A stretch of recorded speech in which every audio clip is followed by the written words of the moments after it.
Yes, I think we can start now. So welcome to all the participants and thanks for joining this year's webinar series of the ERS. My name is Axel Wolf from the Medical University of Graz, and I'm happy to be the chair of the ERS Junior Board and to moderate the session tonight. This webinar series again was made possible by a lot of people working together. First of all, the members of the executive board, the educational board, and of course the junior board. So I'm really happy that we supported each other making this possible. And of course, most important, our participants. Thank you very much again for joining us. And very important is sponsoring. We thank to Olympus, which make this webinar possible and which help and support us during this year until the next conference in Sofia.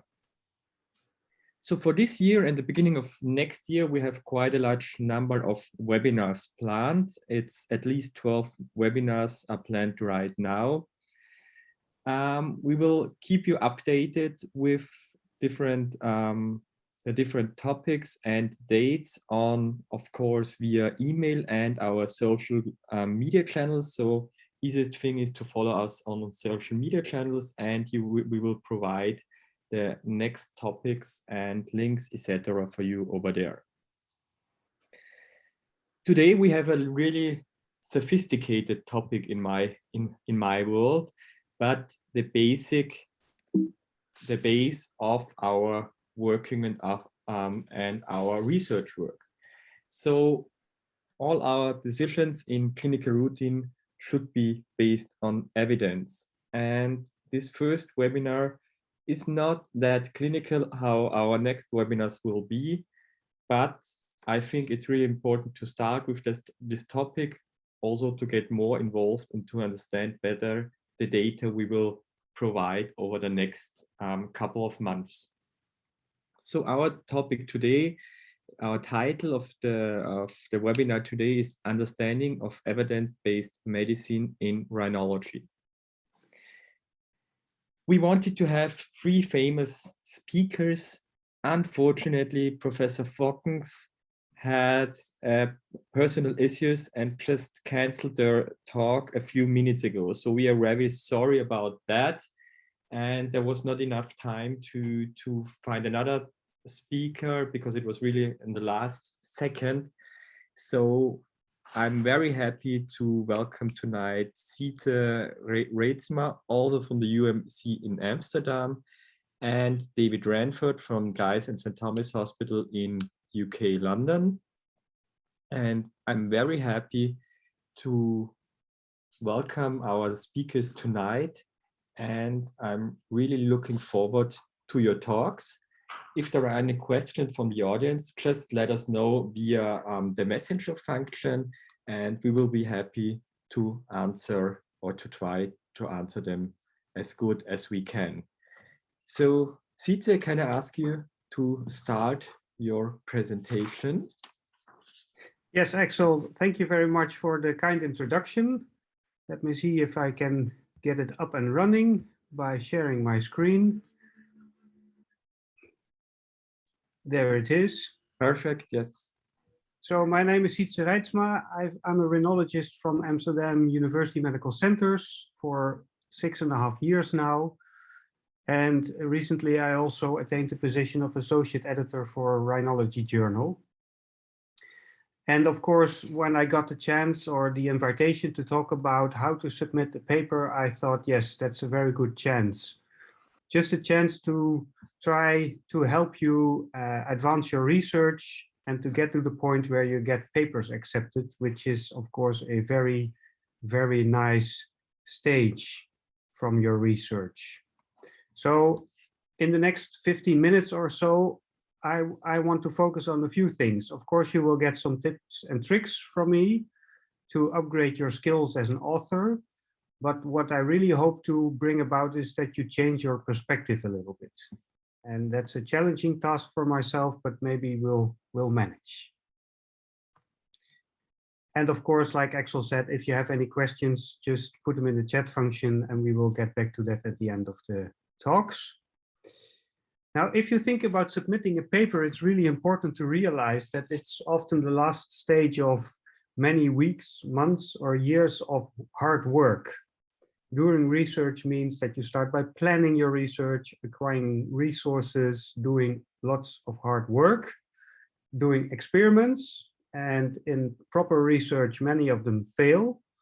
Then you start writing and discovering all the things that you miss, and you do more experiments or even more failed experiments, leading to more writing, rewriting, and then of course your supervisors start wanting to revise your paper and you do more writing, etc., etc., etc. My point being that a scientific paper is the pinnacle or the result of a lot of work. So it would be a shame if at the end stage of all this work, you get frustrated because you cannot get your paper submitted or you cannot get your paper accepted. And what I would like to do is give you some pointers how to make that process more efficient, so to say.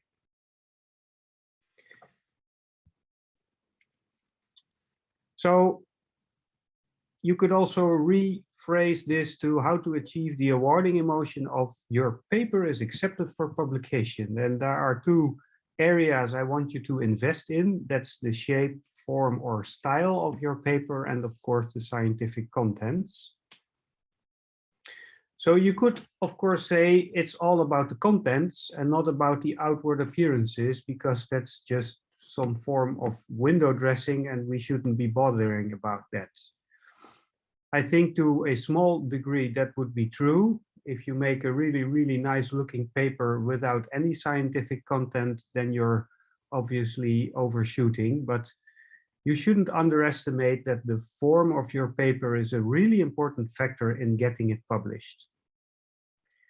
So by the time you have written your paper and you are ready for submitting it, don't think you can do it within 5 minutes in between some outpatient clinic or the OR. A good submission takes time and you need to allot time for it. And of course, the journal systems are getting better and better, trying to save your time, but even then it takes time, so plan for it. If you have a journal in mind for your paper, check the scope of the journal and whether it matches. Because this is what editors will do first when they get your paper, check whether the paper is a good one for the audience of the journal. It's therefore also important to write a good cover letter explaining to the editor why your paper is helpful to the scientific literature. And the cover letter should not be, oh, this is fantastic and you're crazy if you don't publish this. It should be a neat and somewhat humble letter, but it should have more content than only this is our original work and we haven't submitted it elsewhere, because that's just only the legal part of it, but that doesn't contain any information about your research. And when you think about submitting, be precise. Of course, journals have guidelines to help you make a proper submission. And these guidelines cover everything from the style or the formatting of your paper to the way your references should look, the demands for tables and figures, the amount of words, etc., etc. Please be so smart to follow these, because yes, it takes time to go through these documents and applying it to your paper. But if you cut short corners here, you will be crying later on, because in the end, you will have to comply to the journal guidelines. So it's better to start off with that right away. And another thing is, yeah, pay some attention to the way it looks. This is a figure from a somewhat random paper that I encountered over the past years. It's about peritonsillar abscesses. Doesn't matter, the paper has good contents, but the figure looks just like it was copy pasted out of Excel. And you can see this is the actual resolution, that the letters and numbers are not looking too good. You could of course say, well, the picture conveys the information that it should, so why bother?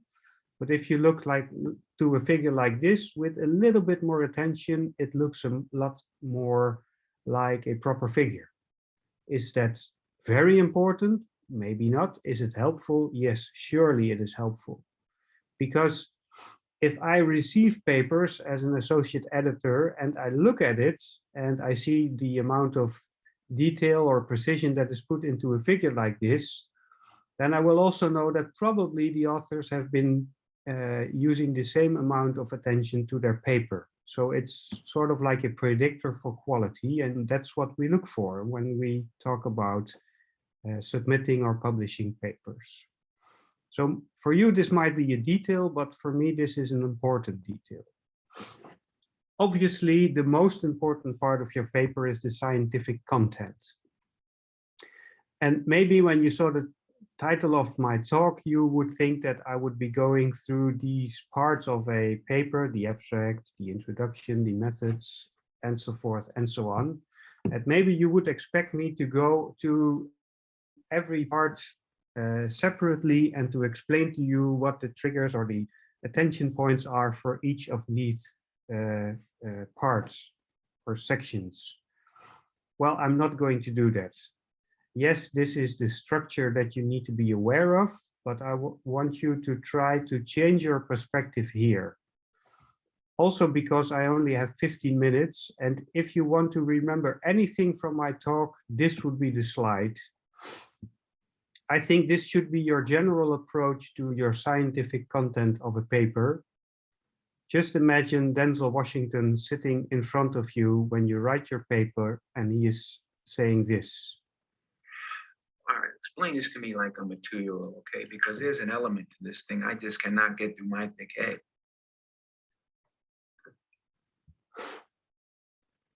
Again. All right, explain this to me like I'm a 2-year-old, okay? Because there's an element.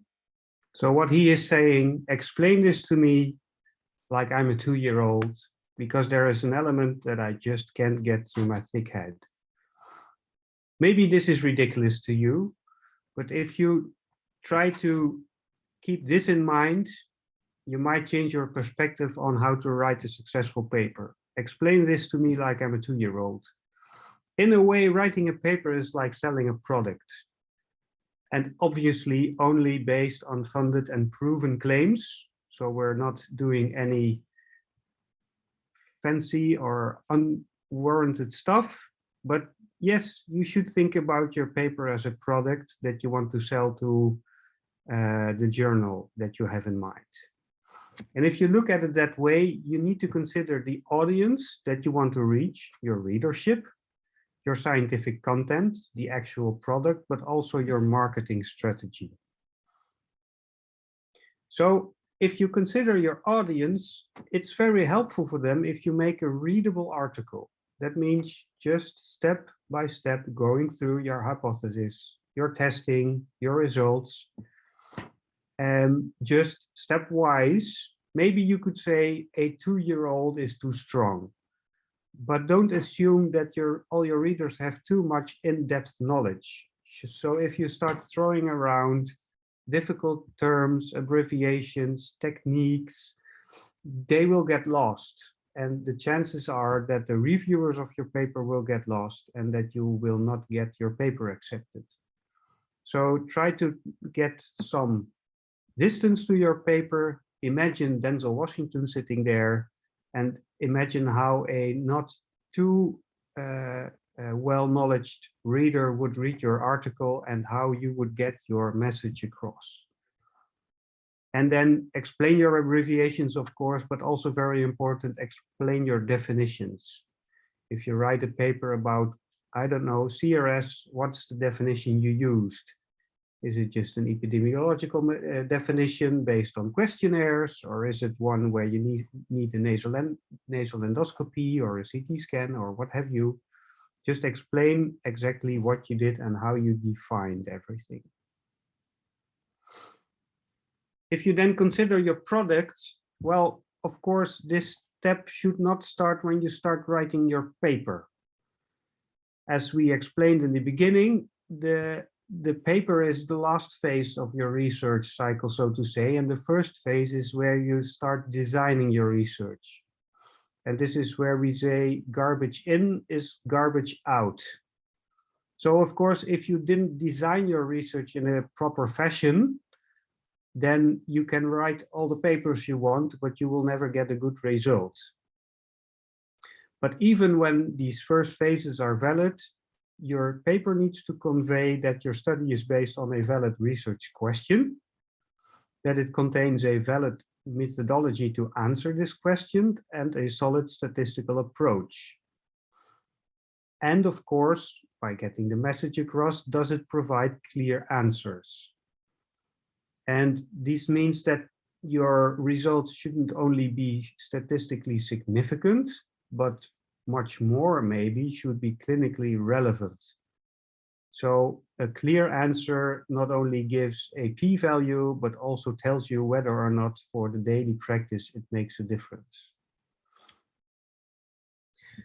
And then when you've thought about your audience, the 2-year-old that you need to explain your research to, when you considered your product, then you should consider your marketing strategy. And in this analogy, your methods and the discussion section should read like, for example, a product manual or a disclaimer. Meaning that if somebody reads your product, they understand what you can do with it and what you cannot do with it and what the limitations are. And if you do fair and good marketing, you should be willing and able to provide an honest description of the research work, including failures or including missing data or including subjects that you excluded for what reasons. And you should also be willing and able to kill your babies. And I mean by that, that if you have been doing all this work to get to a paper, you sometimes start, well, love your data. It's your child, it's your baby, you put a lot of effort in it, and you think it's the best thing there is, it's the greatest thing there is. And then again, you need to be able to take a step back and maybe think like a reviewer would do and start shooting at it and saying, okay, this beautiful work of mine, what should I have done differently? Or are there any alternative theories that you could consider? Or I interpret the data in this direction, but could you also say no, based on the other studies that are out there, you could also say blah, blah, blah. So you should really be willing and able to take a step back and also tell about the weak points, the limitations, and the way you could also interpret your data. And in fact, if you do so, it will only strengthen or improve the way you draw conclusions or interpretations from your data. So also for the sake of time, I decided not to make long lists for everything that you should be or should not be doing. But what I did is I listed a few do's and don'ts. So again, if I get a paper in for Rhinology journal, I screen it and then I assign reviewers to it if I think that it is appropriate for the journal and that it has a good scientific value. But there are a few things that, well, bother me, and maybe that's just personal, but I would advise you to be very reluctant to use phrases like, this is the first time ever, this is a unique approach, nobody else has ever thought about this, we are so great. Of course, if you have really researched the literature, if you are certain that data that you provide is indeed unique or the first ever, it's not a bad thing to say that, but people tend to overrate their own data, or to make the definition so small that obviously it's the first ever data in this very small area that they have created. And I don't find it helpful very often if you use a lot of these terms. And another thing that's maybe also personal, but that annoys me a lot, is that if research concludes that more research is needed, it's a perpetuum mobile, a continuous line of work. And we all want to keep investigating and to keep researching and to keep having fun, of course. But if your conclusion is more research is needed, then I often ask myself, what's the added value of this sentence? And if you really cannot resist this temptation, if you really think or feel that you should make the point that your data allows for new research to be done, then please specify what research you mean, what questions you want answered, and why that is important. Only then this sentence is helpful, and otherwise just leave it out, please. This also happens, of course, if you submit your paper to a journal, and typically people try to get it into high impact journals first, for obvious reasons. You might get a rejection. That's the sad fact of life. But actually, if you look at it honestly, a rejection can help improve your paper greatly if you use it in the right way. And what we sometimes see is that authors get a rejection on their paper, and then they have prepared some list for journals that they're just going to work down to until it's accepted, and then they send in the same paper just to another journal without adapting to the journal guidelines or the journal style. That's for me a bad sign. Similarly, often when you get a rejection, you get some reviewers' comments, and you should use them, because reviewers are not there to make your life miserable. They are there to help improve your paper or your research or your thinking or maybe your marketing. In any case, they are trying to help you improve your paper. Rhinology is a broad specialty, although for some areas, the number of reviewers is rather limited. And you wouldn't be the first to send in a paper to another journal, but getting the same reviewer. And I've personally come across papers sent into another journal. I had extensive reviewer feedback for the first journal, and then the authors didn't do anything with that. That's also not a bad sign. So please accept feedback and try to look at it as a way to improve your paper and not a way to make your life miserable. And then if you are somewhat more lucky, of course, if you are very lucky, you get a direct accept, but that's rather rare for this very reason that we try to improve the paper where we can. So then you are asked to do a revision based on the reviewer's feedback. And the part that always gets left behind is the revision of the abstract. So if you change anything to the data, if you add new data or interpreted data somewhat other than in the first version, please remember to update the abstract accordingly.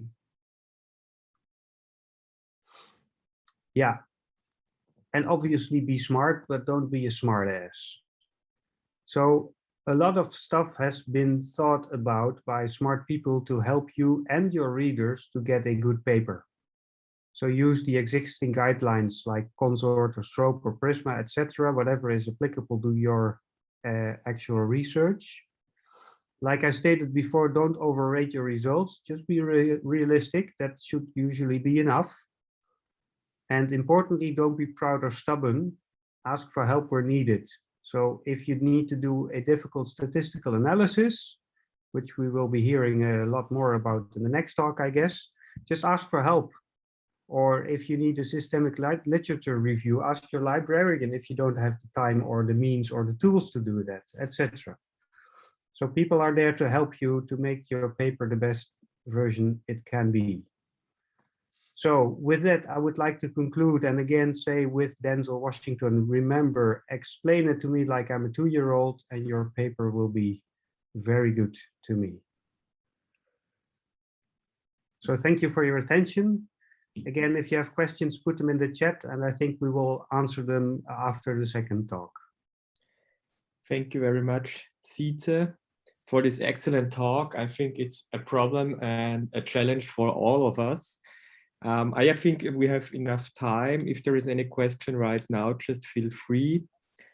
I can just one comment and one question maybe. I totally underline that it's very important to take care of figures and graphs, etc., because it's the first thing you usually look at when you review a paper after the abstract, and you see just how much love it was done and how exactly you work. So this is always a bad start from a point of view of the reviewer if you see a wrong labeling, whatever, in graphs, etc., which also happened already to me, but it should not happen at the end. Talking about revisions, do you have any tip or tricks, or from your experience, what is the main mistake that you get your manuscript revised at the end? Or do you have any tips and tricks for how to avoid mistakes within the revision or the letter of rebuttal, etc.? Do you have any experience what works out or what makes problems? Yes. So, well, basically the same rules apply. So if you get reviewers' comments, take time to read them and to understand what they are saying. So the thing that doesn't work is saying to a reviewer, thank you very much for your valuable feedback. We totally agree. Thank you. And then do nothing with it. So of course you need to try to understand what the reviewer is saying and adapt your paper accordingly.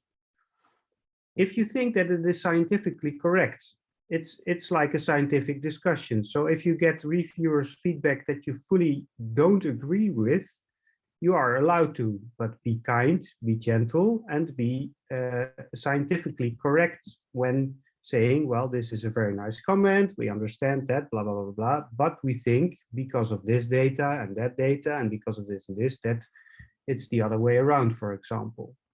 So you need to try to get a discussion started in a proper fashion. And again, there, don't be stubborn, that doesn't help.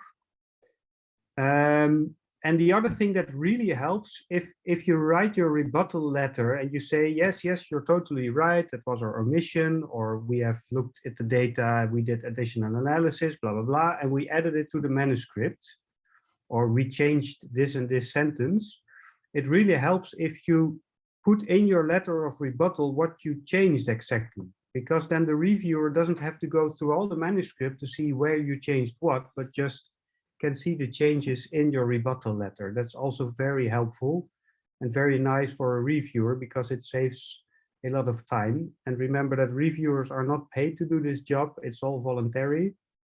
It's colleagues just giving up time and effort to improve the scientific field. So if you can help them by putting these changes into your rebuttal letter, that's a very nice and kind action to do. That would be a very strong suggestion from my side. Yeah, thank you very much. Yeah, I would also underline that you can try to make the reviewers work as easy as possible. So if you write down the lines with your changes and mark them somehow in red, maybe, it really saves time for the reviewer, and he will be happy about that because it's a sign that you appreciate his or her work. And I also want to underline what you said, that don't take it as an enemy, the reviewer, take it as a present, that someone who really knows about the topic normally in the good paper journals, take it as a gift that you get a feedback for free from someone who is very busy, and people would be very happy to have this feedback in real life. So this is really an important point. Yes, so thank you very much for this excellent talk and for pointing out these important points which can make life really easier and makes also scientific work more fun, because if you have success with publications, it makes fun. Yeah, yes, that's a booster. So exactly, I saw one question in the Q&A chat. It's a short one. If you have a paper rejected and you resend it to another journal, should you mention in the cover letter to the new journal that you tried elsewhere? No, you don't have to. That's really transparent, but that's not very useful information. So no, that's not obliged. You don't have to do that. Perfect. And often you also changed it in between, or you should probably try to change it if with according to the reviewer comments or to the editor's comments. So I think it should not be exactly the same. Exactly, I agree. So David, we are very happy to to hear your talk. And yeah, I saw you already started your presentation. So yeah, please go ahead with the basics of systematic reviews. Perfect. Can you hear me? Yes, perfectly. Lovely. My name's David. I'm one of the ERS junior members. I'm one of the committee members. I've been asked to give you guys a talk today on the basics of a systematic review. The medical education committee have asked me to focus mainly on sort of looking at forest plots and understanding forest plots. So that's what we'll focus on. So systematic reviews, what are they? They're the top of the evidence pyramid, right at the top there. They're what we use to sort of understand the best interventions, whether it's medical or surgical. How do we get the best results for the patients? They're sort of a summary of randomized control trials. Okay, and I looked all over the internet for an example as to why we need systematic reviews. And I hopefully have found one that you'll find interesting and is something I hope you've not heard of before. So this gentleman is Linus Pauling. Linus Pauling is a double Nobel laureate winner. And in 1970, Linus Pauling wrote a book that ended up becoming an international bestseller called Vitamin C and the Common Cold. And in this book, Linus Pauling states that vitamin C can prevent and shorten the duration of the common cold. Wow, it's quite a claim. And in this book, he states that he's got evidence for such, and that's from a bunch of randomized control trials that he took. And then a year later, after this book, he then combined them into a meta-analysis and showed that both the incidence of the common cold and the duration of symptoms were decreased with high dose vitamin C. Now, being a double Nobel laureate winner, a famous man, people completely believed what he said. And I've managed to find some newspaper clippings from back in the 1970s. I know that's not great quality, but New York Times wanted me to pay a huge amount of money to get the fine print. But you can see the title here, Vitamin C Sales Boom. Again here, the bulletin, not sure if you can read it in tiny text, but it says that the vitamin C sales up by 10-fold. Wow. And then he ends up being a celebrity, gets a double spread in the Vogue magazine. He goes on to write another book in 1986, where he makes some more claims, which he says are based on randomized control trials. And he says that with a few changes to your life from your mid-20s, the main one of which is taking vitamin C regularly, that you can extend your life by between 25 and 35 years. I mean, wow, if vitamin C can do that, then I'm in. And you know, this became a fairly widespread belief. You know, an apple a day keeps the doctor away. You ask my grandma, you know, what to do if you have a cold. She'll tell you. You know, if I go home and I've got a bit of a sore throat or a bit of a sniffly nose, she's going to hand me vitamin C tablets. And this is something that has been embedded through Linus Pauling and social media back in sorry, not social media, print. So back in those days, it was newspapers. That vitamin C could do this. So along comes this man here from the Netherlands, professor of epidemiology, Paul Nipschild. So what did he do? Paul Nipschild did, he used modern techniques, so systematically reviewed evidence, looking at the same area that Linus Pauling did, and that was comparing vitamin C to placebo. And he did a literature search for all randomized control trials, and he found 61 trials. So actually, even in Linus Pauling's later book, he only mentioned 30 trials. So already this is twice as many trials, okay? And him and a colleague systematically, methodically went through all of the papers looking at the methodology and then rank them. So without seeing the results, rank them in terms of which had the most robust methodology, and then included them in a meta-analysis and systematic review. And this is what they concluded: that after review of the literature, that vitamin C, even in huge quantities, cannot prevent a cold.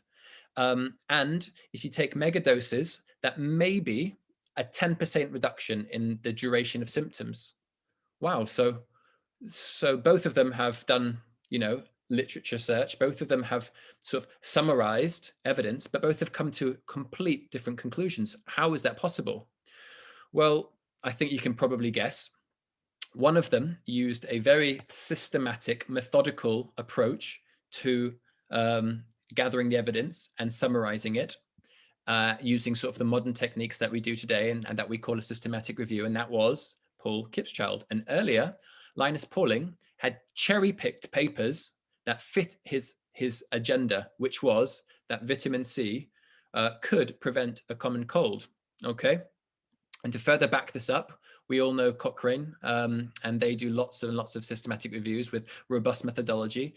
They showed a similar thing. In 2013, they showed that vitamin C supplementation did not have any effect on the incidence of the common cold in the general population. So I think this nicely highlights the importance of systematic reviews. So systematic reviews are there for us to summarize results of available, carefully designed, randomized control trials, and to provide a high level of evidence on the effectiveness of healthcare interventions. Yeah, and that we can make judgments about the evidence, and this can inform recommendations for healthcare. So as you can imagine, if it's making recommendations for healthcare, this is how we end up getting our lovely, amazing guidelines like EPOS, by combining results in a systematic and methodical approach that can help shape future management.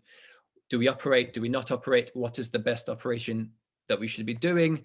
Should we be giving medicines before? Should we be giving steroids? All of this, we use level 1 evidence, systematic reviews, but it's very, very important, as Linus Pauling has pointed out, that our methodology is sound, yeah, to avoid bias, whether it's intentional or not. Back in the 70s, there wasn't, Cochrane reviews, there wasn't Cochrane risk of bias. So we have no idea if it's if it's an accident or on purpose, but either way, nowadays, it is vitally important that the methodology during our systematic review is perfect, okay? And to do this, we generally get 2 independent people doing the searches to avoid cherry picking of papers, to avoid any bias, okay?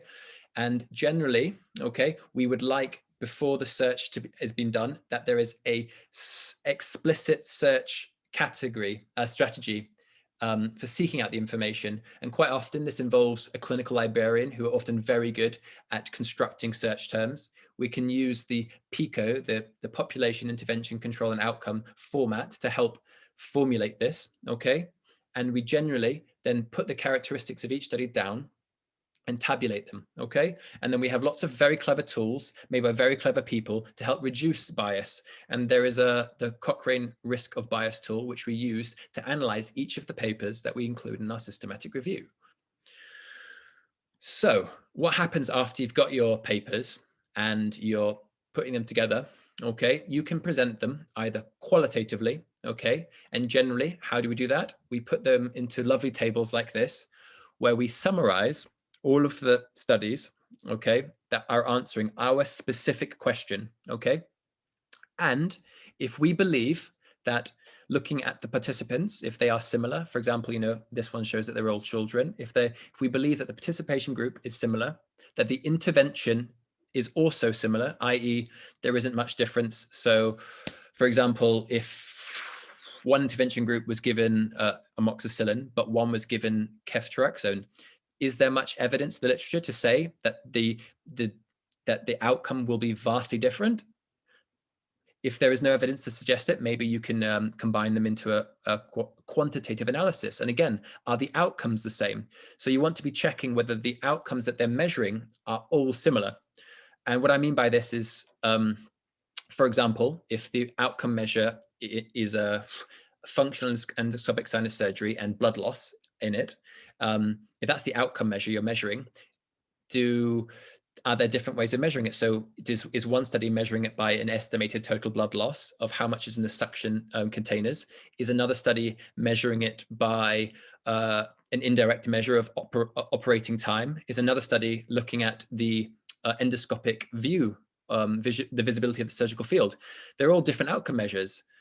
If you believe that all of your different sections, so your participants, your intervention outcomes are all similar, then you can combine them into a quantitative analysis, which we also call a meta-analysis. And this is generally what they look like. Obviously, this is a very simplistic one, okay? And they have a name. They're called a forest plot.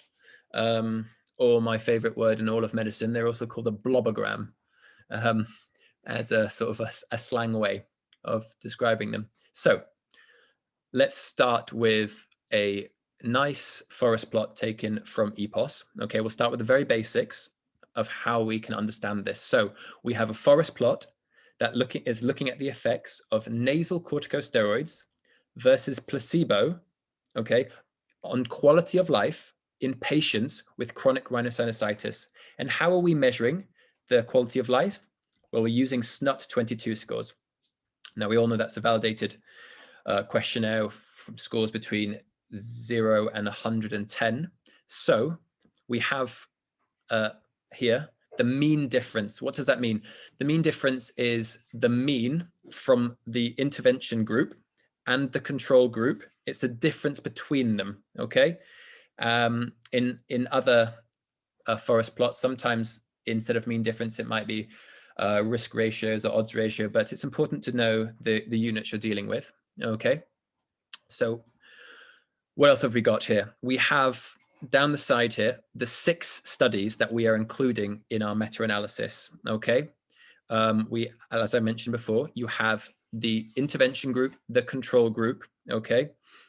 You have the mean difference between them, and this is presented here numerically and here visually. So this information is actually the same as this, okay? And the line in the middle here, we call the line of no effect, okay? Any results to the left-hand side of this line favors our intervention group, which is the steroids, okay? Which suggests that there is some sort of benefit on quality of life using SNOT-22, okay? In those using steroids. If it was on this side, we would say that the result, we'd say that the results from the studies favor the placebo group. In this case, our boxes, our squares are all to the left-hand side, okay? So we've gone through the basics there. Now the next bit, so we've talked about this, all of this. Now let's get onto the next column, which is the weight.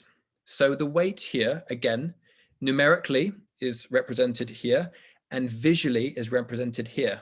And what I mean by this is that the weight that you see in here is represented by the size of the box. So 29.3 will be 29.3 divide 5 times 2.2 times bigger than this box. So the weighting is represented by the size. So how do we get the weightings in a forest plot? So my understanding is that the weighting of the studies is related to the variance of the studies. So effectively, the bigger the weighting, the bigger the study, the greater the pull on the overall effect, okay? And there are multiple factors which can influence the weight of a study, okay? These include the N number, so the number of participants, okay, which we have here and here. And the other thing is the overall sort of variation, the standard deviation or the length of the confidence intervals. And let me show you what I mean by this. So if we look at Dixon 2015, we can see that there is 200 patients-ish in the control and the intervention group. And so therefore, the weighting is slightly larger than it is for some of the other studies, okay? Obviously, this is just one of the factors. There are other factors involved. And the other factors involved is the variance. How much do the results, how spread out are the results? Okay, and that's shown by the standard deviation or by the width of the confidence intervals. So let's explain this slightly better. So Rowell and Rothenberg here, okay, if you look at their sample sizes are about 20 and 20-ish, roughly. And yet, if you look at the weighting, okay, given to each study for the overall effect, it is 4 times higher in the Rothenberg than the Rowell. Why is that? Have a look at the difference in the standard deviation. Look at the difference in the confidence intervals here. The results of this paper, 95% of them, fall between these confidence intervals. That is quite a large spread. So what we can say here is that maybe the results are not as precise, and so the weighting that we give is lower in the overall effect. So the main 2 factors are the sample size and the variance, how varied are the results, and you combine them to get a weighting. And if you add up all of these, it equals 100, okay? And the overall weighting of the diamond here is decided by the mean difference here factored in to the weighting, okay? All right.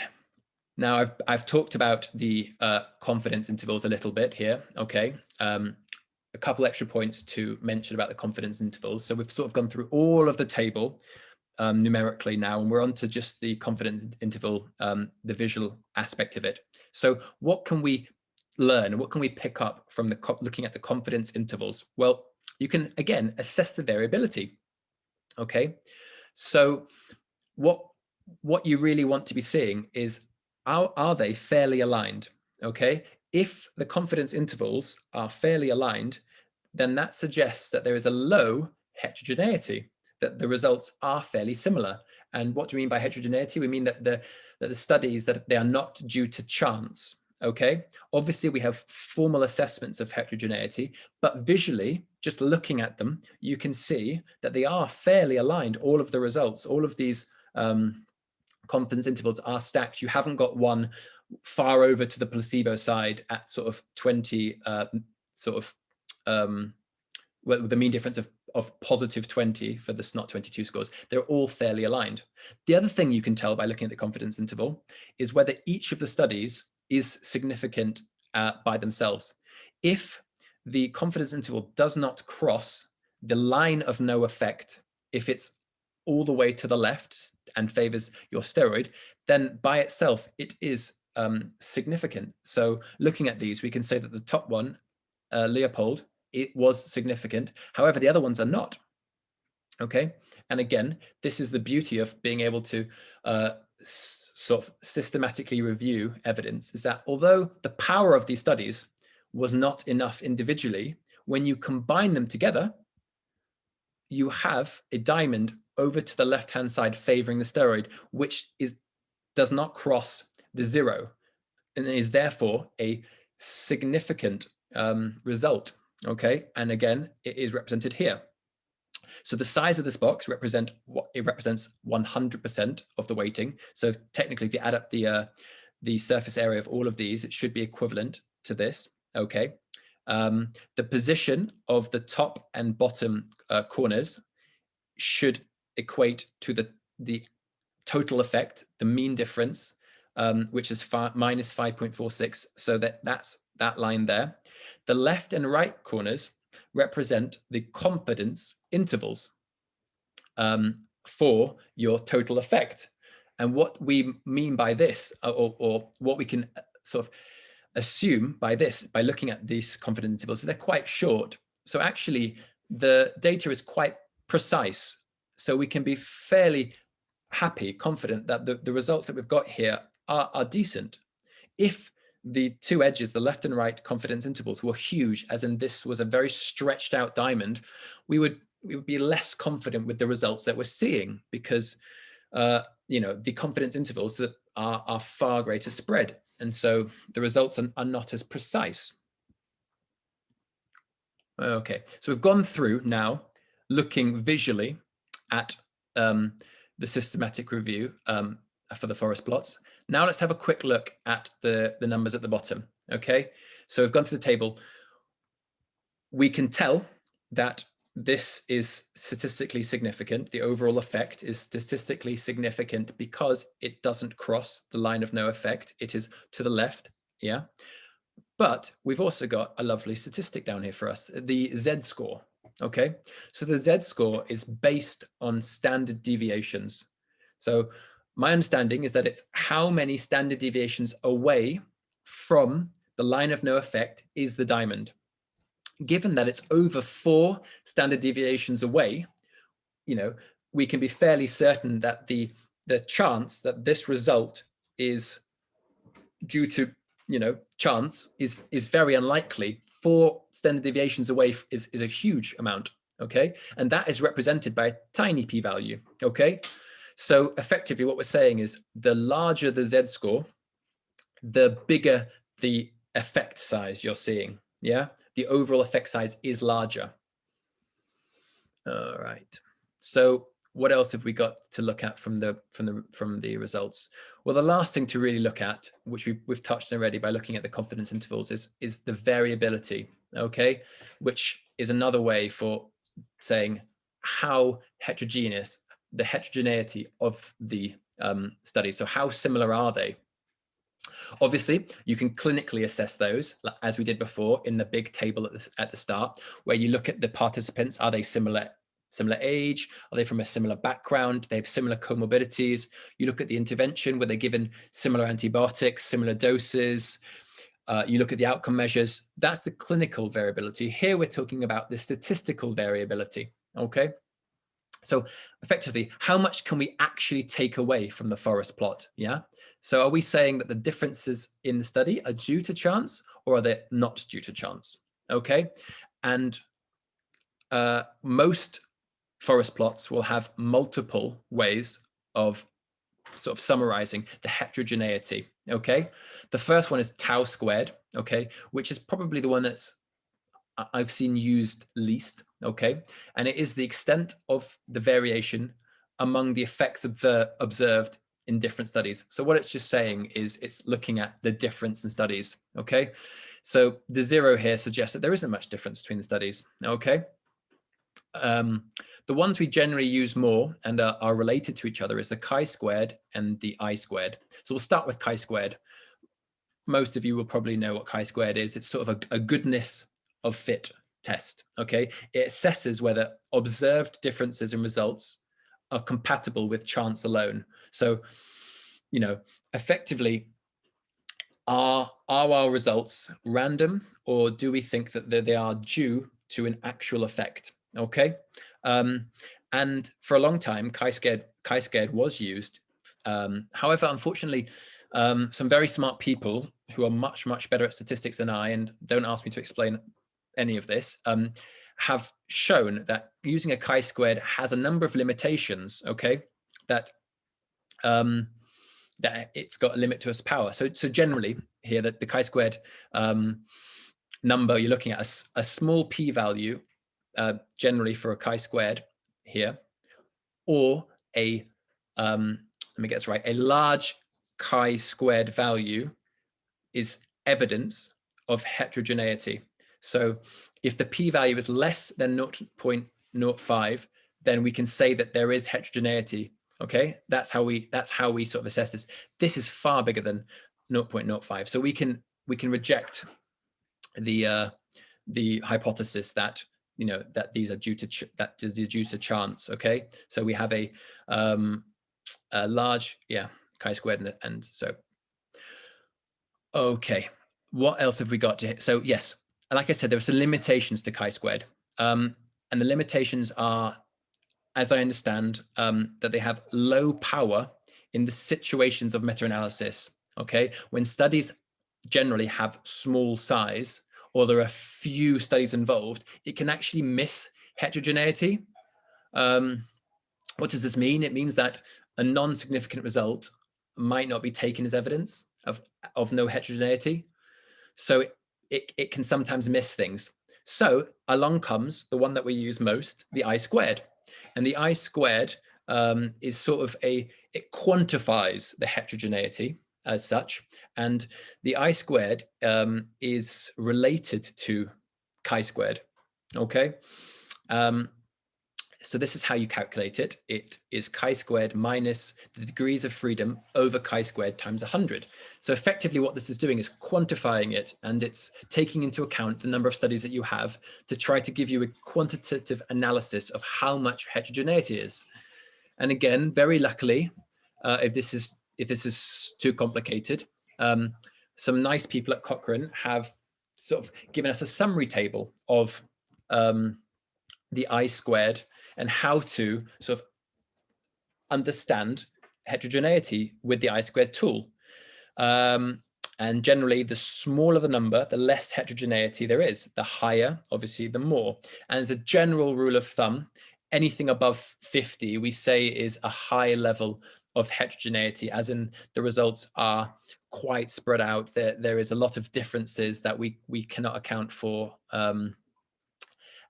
And as such, you can only draw limited conclusions from the forest plots that you have. Okay. So we've gone through looking at the forest plots. We've gone through sort of the qualitative side. Just a couple things to end on is the general risk and sort of taking all systematic reviews and meta-analysis with a pinch of salt. Remember that trials with positive results are far more likely to be published than trials with negative results, okay? And this is more and more true. If you look at data from 20, 30 years ago, and you compare it to data from now, far more often now, published trials have positive data, and the ones that show negative trials are less and less published. And so if you take all of the evidence, no matter how objective you try to be, there will be some bias. And effectively what this is saying is that maybe there will be an overestimate of the effect. So the difference between your control and intervention group might be exaggerated because some of the studies that showed no difference are less likely now to be published, okay? This is it's just worth mentioning and being aware when you have a look at these, that sometimes you've got to take it with a pinch of salt. All right, and I think that comes to the end. So again, thank you very much. Thank you very much to Olympus for sponsoring all of this. And we can now have a look to see if there's any questions. Any question from the audience? Thank you very much, David, for explaining all these details to us. And maybe more a comment, but it's really important to understand data that you get shown and that you read in detail. There are a lot of pharma industry or other industry which is always have to sell their data, and I think it's really important to really understand the effect of data and to go into the detail and really understand what the data shows and where there is the limitation of it. Any question? So again, thank you very much, both of you, for your talks. We're coming to an end for today. I'm really happy to invite you for our next webinar on March 17th. So next week, also at 8 p.m. Middle European time. It will be a talk. There will be talks about rhinology emergencies, and yeah, I'm really happy to welcome you next week. And again, thanks to the ERS, thanks to Olympus, and have a nice evening to all of you. Thanks for participating tonight. And don't forget to look out for our links on Facebook, on LinkedIn, and we will also be sending them out via the ERS email as well to all of the ERS members for next week's webinar. All right, and thank you very much, Dr. Reitsma, for the amazing talk. Thank you very much, and hopefully we'll be able to schedule in the Prof. Watkins at another time because I know probably a lot of people we're looking forward to hearing from the top dog and not me. Hopefully we'll No, into the rest. perfect. It was wonderful. Thank You you did a very great much. job. You did a great job. Bye. All right. Good night, everyone.